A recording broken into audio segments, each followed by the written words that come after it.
జలరాశులన్నీ ఏకరాశిగా నిలిచిపోయనే నీ జనుల ఎదుట. జలరాశులన్నీ ఏకరాశిగా నిలిచిపోయనే నీ జనుల ఎదుట.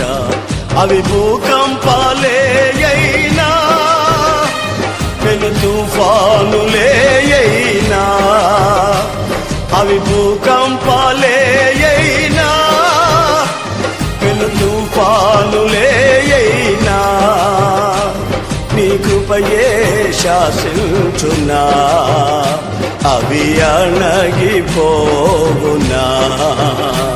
నీ కృపయే శాసించునా అవి అణగిపోవునా. నీ కృప నాకు చాలును, నీ కృప లేనిది నే బ్రతుకలేను. నీ కృప నాకు చాలును, నీ కృప లేనిది నే బ్రతుకలేను. నీ కృప లేనిది నే బ్రతుకలేను.